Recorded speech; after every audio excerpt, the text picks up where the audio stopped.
300 वर्षे वारुळात तपश्चर्या आणि अचानक प्रकटली एक तेजस्वी मूर्ती. तो क्षणच बदलून गेला इतिहास. तेच होते अक्कलकोटचे श्री स्वामी समर्थ महाराज. स्वामी समर्थांना जन्म नाही म्हणतात, मग ते प्रकट कसे झाले?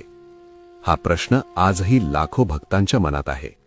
श्री स्वामी समर्थ महाराजांना जन्म आणि मृत्यू दोन्ही नाही, मग ते प्रकटले की जन्मले? चला आपण जाणून घेऊया. श्री स्वामी समर्थ महाराज हे आंध्र प्रदेशमधील श्रीशैल्यजवळील असलेल्या कर्दळी वनात प्रकट झाले.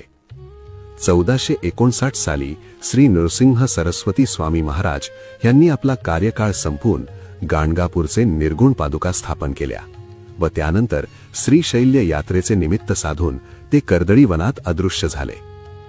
याच कर्दळी वनात सुमारे 300 ते 350 वर्ष महाराजांनी कठोर तपश्चर्या केली आणि त्या काळामध्ये मुंग्यांनी त्यांच्या अंगावरती वारुळ रचले.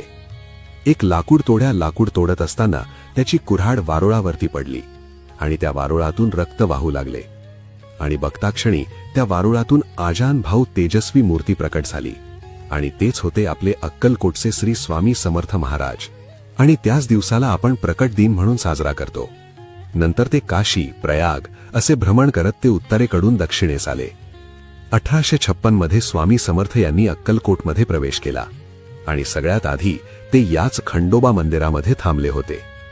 स्वामींनी 22 वर्ष अक्कलकोटमध्ये वास्तव्य केले आणि अक्कलकोट हे तीर्थक्षेत्र झाले. अक्कलकोट ही एक अशी जागा आहे जिथे स्वामींनी आपली साधना केली, भक्तांना आपले आशीर्वाद दिले आणि भिवू नकोस, मी तुझ्या पाठीशी आहे असा विश्वास दिला.